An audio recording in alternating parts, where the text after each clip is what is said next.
Chapter 5. The Flow of Food. There's many activities it takes to get a particular food commodity to the table. First, we must purchase the food.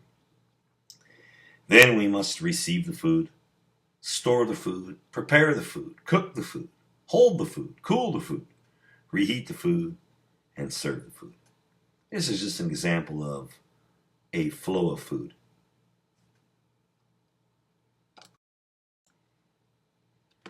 As a food protection manager, it's your job to keep food safe throughout the flow of food, to prevent things like cross-contamination and cross-contact and time temperature abuse. Many things can happen to food as it moves from purchasing and receiving through storage and prepping and cooking and holding and cooling and reheating and serving. This path, as shown in the slide, is the flow of food. Preventing cross-contamination. Each type of food should have separate equipment. For example, use one set of cutting boards, utensils, and containers for raw poultry. Use another set for raw meat, and use a third set for produce. Colored cutting boards and utensil handles can help keep equipment separate. The color tells the food handler which equipment to use for each type of food. You might use yellow for raw chicken and red for raw meat and green for produce. As the prep chef is doing in the photo, you must always clean and sanitize all work surfaces, equipment, and utensils after each task. Remember, even in constant use, after 4 hours, you're going to want to stop, clean your area, and then begin reworking again. So, if you need to use the same prep table to prepare different foods, prep your raw meat, fish, and poultry after you produce your ready-to-eat foods. Always make sure you clean and sanitize your work surface and utensils between each type of food. For example, make sure that when prepping ready-to-eat food before raw food, you can again minimize the chance of contamination. Buy food that does not require much prepping or handling, like shredded or chopped lettuce could minimize contamination versus buying full heads of lettuce. Remember, we learned that the main things we're probably going to do with food is control time temperature abuse and prevent cross-contamination. So time temperature abuse is avoiding the temperature danger zone, 41 to 135. We know that. And food that's been too long at wrong temperatures or time, the time component, is a problem as well. So that commonly happens when we store foods or cool foods or thaw foods improperly. So we got to be mindful of that. Most foodborne illness happens when TCS foods have been time temperature abused.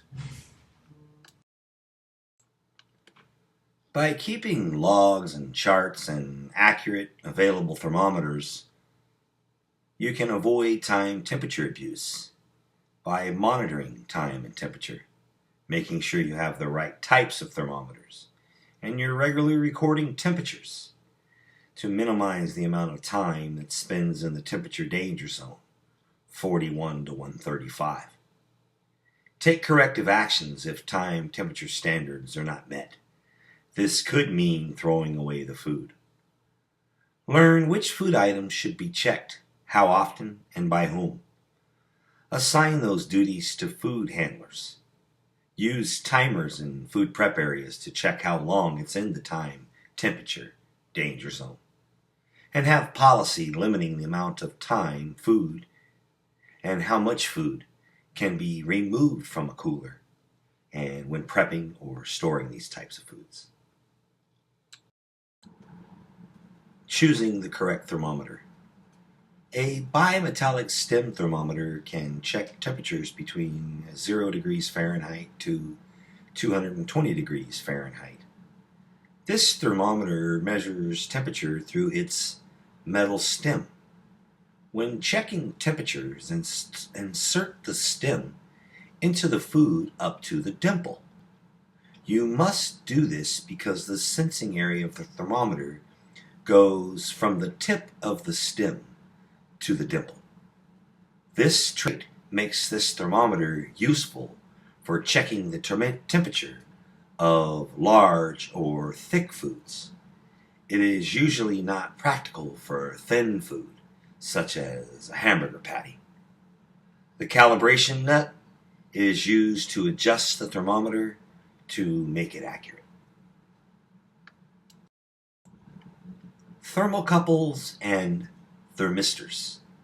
The sensing area on thermocouples and thermistors is on the tip of their probe. This means you do not have to insert them into food as far as a bimetallic stem thermometer to get the correct reading. Thermocouples and thermistors are good for checking temperature in both thick and thin foods. Thermocouples and thermistors come in several styles and sizes. Many come with different types of probes.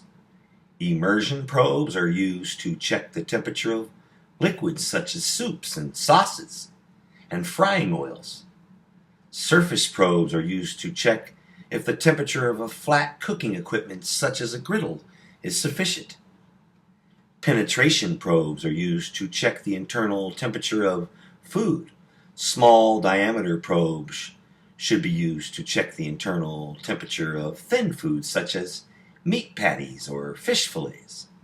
Air probes are used to check the temperature inside coolers and ovens. Infrared thermometers have limited application in food. They're used to measure the surface of food and food equipment. You must hold this close to the food as possible, remove anything between the thermometer and food, and follow the manufacturer's instructions. These thermometers cannot measure air temperature or internal temperature of food. Some devices monitor both time and temperature. The time temperature indicator, TTI, is an example. These tags are attached to packaging by the supplier. A color change appears in the window if the food has been time temperature abused during shipment or storage. This color change is not reversible, so you know if the food has been abused.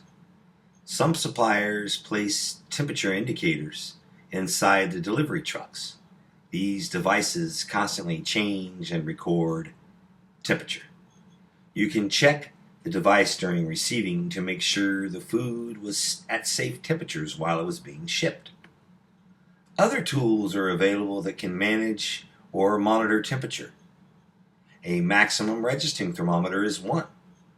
This thermometer indicates the highest temperature reached during use and is used where temperature reading cannot be continuously observed.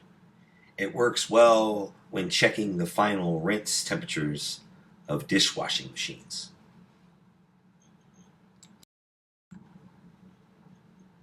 Thermometers can lose their accuracy when they are bumped or dropped. This can also happen when they go through severe temperature change. Most thermometers can be calibrated, but some can't and must be replaced. There are two ways to calibrate a thermometer: the ice point and the boiling point. The boiling point method. Number 1. Bring drinkable safe water to a boil in a deep pan. Number 2. Put the thermometer stem or probe into the water. Number 3. Adjust the thermometer so it reads 212 degrees Fahrenheit. The boiling point of water does vary based on elevation. The more common and accurate way to calibrate a thermometer is the ice point method. Number 1. Fill a large container with crushed ice and water. Number 2. Put the thermometer stem or probe into the water. And number 3. Adjust the thermometer so it reads 32 degrees Fahrenheit. General thermometer guidelines. When using thermometers, ensure they have been washed, rinsed, and sanitized before use and after using them. Calibrate them before each shift to ensure accuracy. Make sure thermometers used to measure the temperature of food are accurate within plus or minus 2 degrees Fahrenheit. Only use glass thermometers if they are enclosed in a shatterproof casing. Additional guidelines include inserting the thermometer into the thickest part of the food, usually the center. And it's best to take multiple readings in different spots because the temperature may vary within the food.